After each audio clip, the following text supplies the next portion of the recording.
দেউতাই সদায় কৈ থাকে পঢ় আজি বন্ধ বুলি 10টালৈকে সোমাব গৈছিলোঁ সেইটোও নিদিলা 12টালৈকে সোমাব খুজিছোঁ নেকি অকল 10টালৈকে সোমাব খুজিছোঁ সেইটোও নিদিলা আজি দেউতাক মই অকণমান বড়ো ভাষা শিকাওঁ ৰচোন পাৰে নে নৰে চাওঁ দেউতা বৰ দুখন লেবেল দেই মাষ্টৰ দেউতা হলে না তো পড়া হয় কলিয়ে অলপ পঢ়ান দে নাই পঢ়া শুনা কি পঢ়িলি কৈছো এই ঘুমি উঠছে মাত্ৰ কি পঢ়িলি 7টা বজাত ঘুমিব দে বাদ দি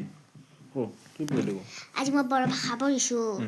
বঢ়িয়া এতিয়া মই তোমাক বড়ো ভাষা কম অসমীয়াখিনি মই কম তুমি বড়ো ভাষাখিনি তুমি কবি তেল পিঠাইটো নাজানা বড়ো ভাষাত কওঁ কি কয় তুমি কৈ ভাই মই নাজানো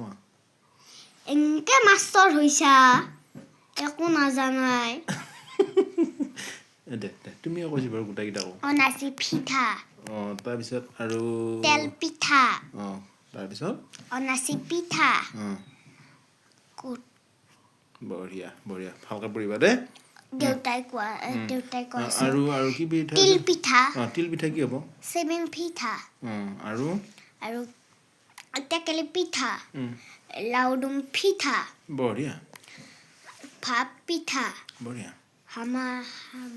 নাই পিঠা